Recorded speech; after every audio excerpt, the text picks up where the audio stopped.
everyone, Jackie here, and welcome back to my channel. So I wanted to make a really quick video tonight from my dorm room, and it's going to be a little different than videos I've made in the past.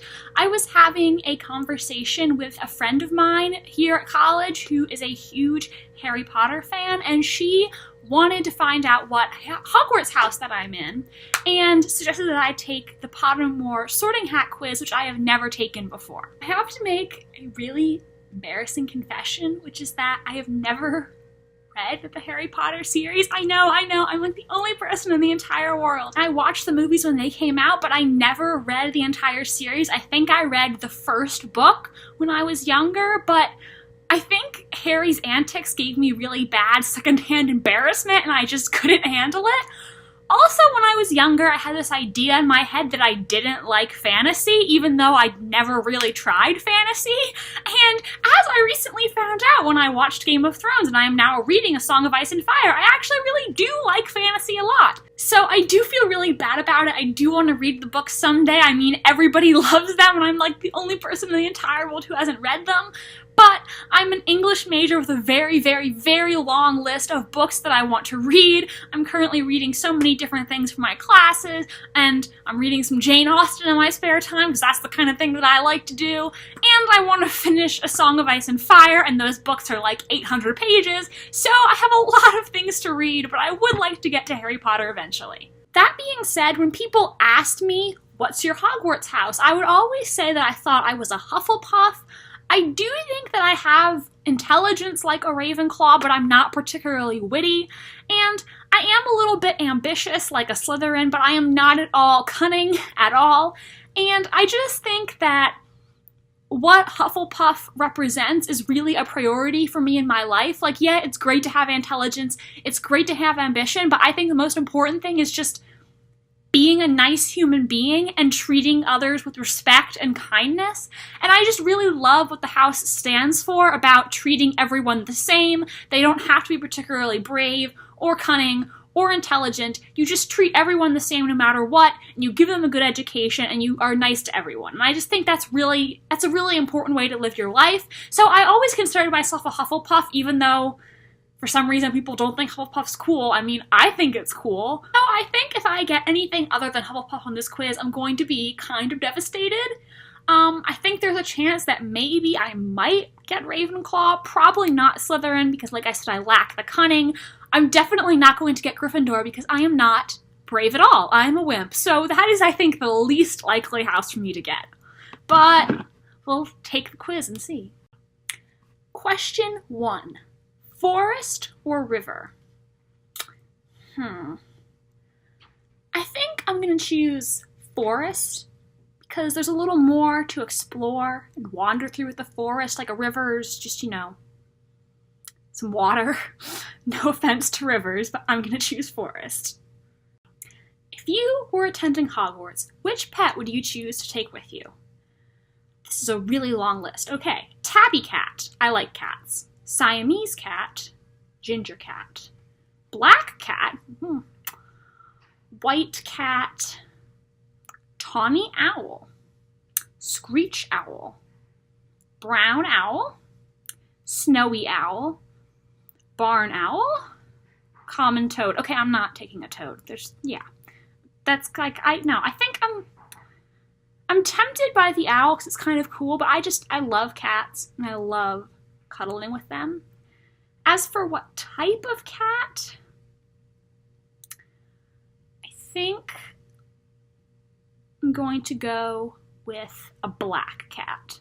I just feel like if I was a witch, I would totally get a black cat because of that whole stereotype about witches having black cats, and I feel like I would just get a hoot out of that, so I'm choosing the black cat. A troll has gone berserk in the headmaster's study at Hogwarts. It is about to smash, crush, and tear several irreplaceable items and treasures. In which order would you rescue these objects from the troll's club, if you could? Okay, first option. First, a nearly perfected cure for dragonpox. Then, student records going back 1,000 years. Finally, a mysterious handwritten book full of strange runes. And then just the various different orders. Okay, so the cure for dragonpox, the book of runes, and the student records. I feel like this cure is nearly perfected, so I feel like that's very important because this is potentially a life-saving cure for this disease and it could save lives. So I feel like that's number one. And then I feel like, this is tough. I feel like the student records second because, you know, that's like 1,000 years of history there. Who knows what kind of information is in that book? And it's really important to the school. Who knows what kind of information is in there, how it might be helpful in the future. And I feel like that's just, yeah, I'm trying to go with the greater good here, you know? So I'm going to do the cure, the records, and then the Book of Runes. That's my answer. How would you like to be known to history? The wise, the good, the great, the bold. I'm definitely not bold, so not that one.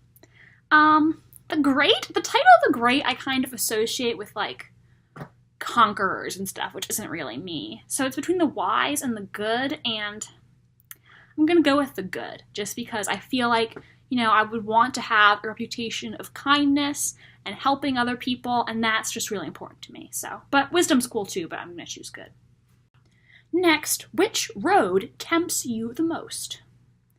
The wide, sunny, grassy lane, the narrow, dark, lantern-lit alley, the twisting, leaf-strewn path through woods, the cobbled street lined with ancient buildings.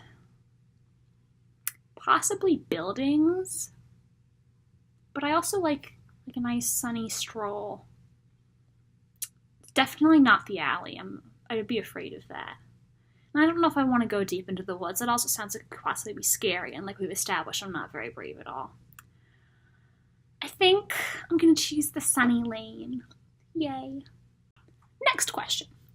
What are you most looking forward to learning at Hogwarts? Apparition and disapparition, being able to materialize and dematerialize at will. That's pretty cool. Transfiguration, turning one object into another one. Flying on a broomstick, not really. Hexes and jinxes, that's not me.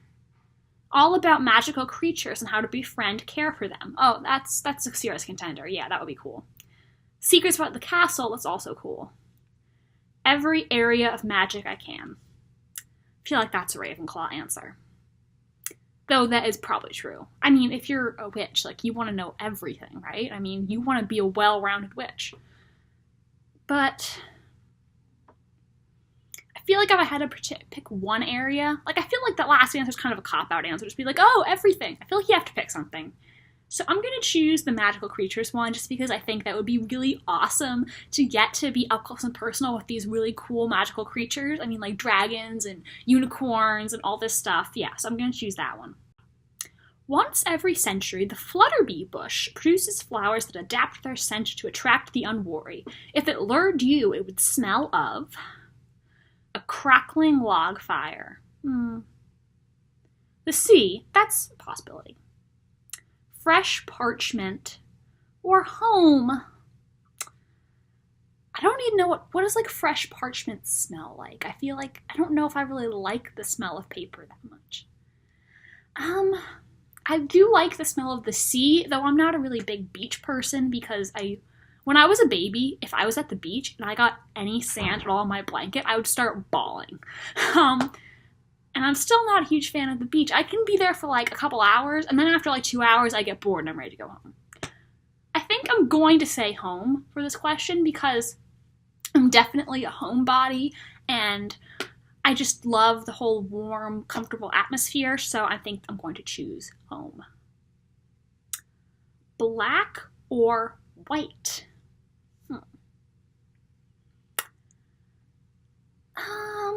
This is a like seemingly easy question, but I'm kind of just struggling with it, to be honest. I feel like black is more versatile, and it goes with much more when you're wearing it, but I like what white represents, so I'm choosing white.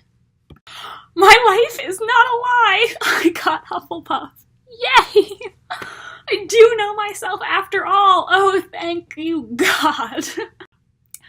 Okay, you guys, thank you so much for watching this video. If you want to see more videos like this, then let me know in the comments. There are more quizzes on Pottermore that I could possibly take in the future. If you guys are into that, I feel so relieved to know that I've been saying I'm in the right house for all these years, because if I had not gotten Hufflepuff, I think I would have had an identity crisis, because I would have been like, oh my god, do I not know myself? What? So that's a relief. Let me know in the comments what your Hogwarts house is. Please like and subscribe to my channel if you enjoyed. And like I said, let me know if you want to see more videos like this. Thank you so much for watching, and I'll see you next time. Bye!